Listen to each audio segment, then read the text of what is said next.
March 6th, 1836, 5:30 in the morning, 1,800 Mexican soldiers stormed the walls of the Alamo mission in San Antonio, Texas. What transpired in the next 90 minutes was so brutal that the Mexican officers who witnessed it remained silent for decades. Many took the horrifying details to their graves. In school, you learned that the Alamo's defenders died heroically in battle. Davy Crockett, fighting with his rifle. Jim Bowie, defending himself from his sickbed. William Travis, drawing his famous line in the sand.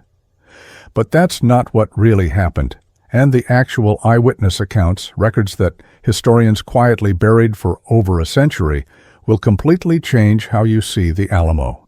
Before we continue, be sure to like and subscribe to the channel. I've spent weeks digging through primary sources, reading Mexican officers' letters hidden away in archives, and studying survivor testimonies that didn't match the heroic narrative America wanted to believe. What I found looks nothing like what's in your history books. By the end of this video, you'll know why most Alamo defenders didn't die fighting, what Mexican soldiers actually did to those who tried to surrender, and why one Mexican officer was punished just for trying to show mercy.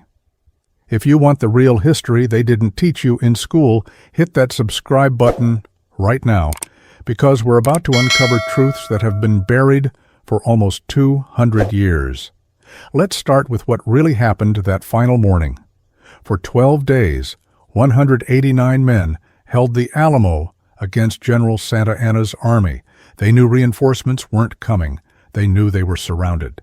And by March 5th, they knew they were going to die.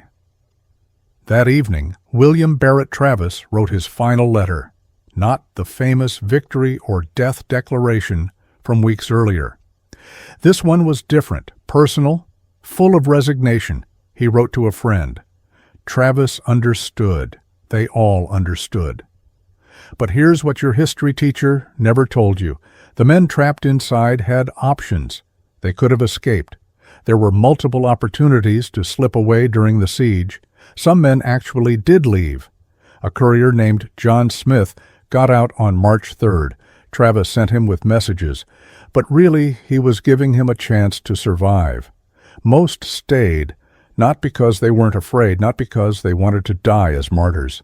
They stayed because they believed someone was coming. Colonel Fannin with his 400 men, Sam Houston with the main army.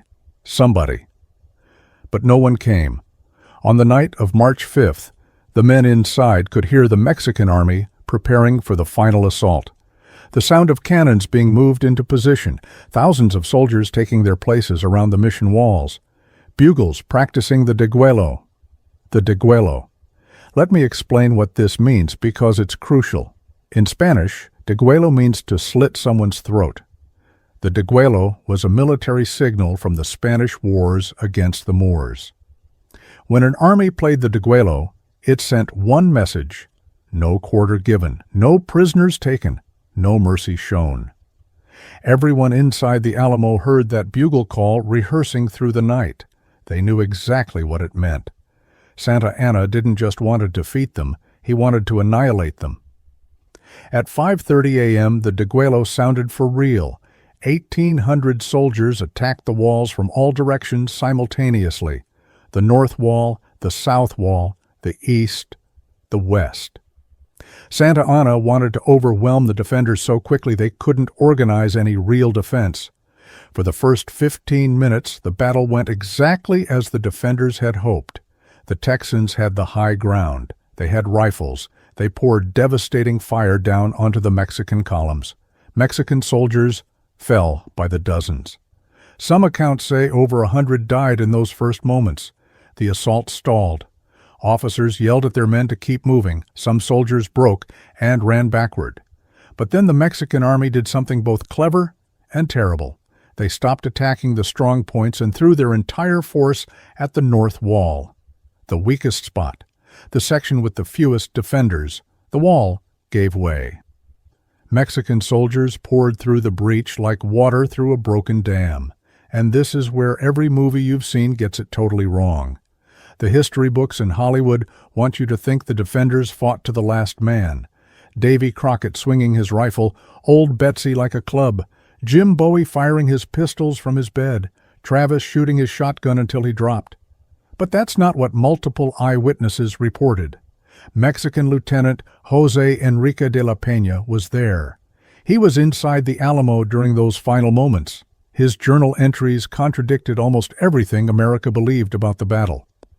According to de la Peña, once the Mexican soldiers breached the walls, the fighting was over quickly. Most defenders were overwhelmed in minutes. The Mexicans had numbers, they had bayonets, they had momentum. The killing was fast, chaotic, and brutal. But here's the part they hid, the part that doesn't fit the legend. Some defenders tried to surrender. De la Peña wrote specifically about finding several defenders who had thrown down their weapons and were begging for mercy. He said they shouted that they were prisoners, that they gave up. Other Mexican officers confirmed this. Colonel Fernando Uriza mentioned it. Sergeant Francisco Becerra, who was also inside the compound, did too. These weren't cowards. These were men who had held out for 12 days, who had fought off a force 50 times their size, who had watched their friends die. And when the walls broke and hundreds of enemy soldiers rushed in with bayonets, some of them made the deeply human decision to try to survive. Santa Anna had given clear orders. No mercy, no prisoners. Mexican soldiers shot the surrendering men where they stood. Some were stabbed with bayonets. Others were beaten to death with rifle butts. Some were forced to kneel and then executed. De la Peña wrote that it was a terrible thing to witness. He said that even the Mexican soldiers carrying out the killings were disturbed by what they'd been ordered to do. One defender in particular became famous for how he died, or more accurately, for the lie told about it. Davy Crockett, the legend, the frontiersman, the man Hollywood turned into a god.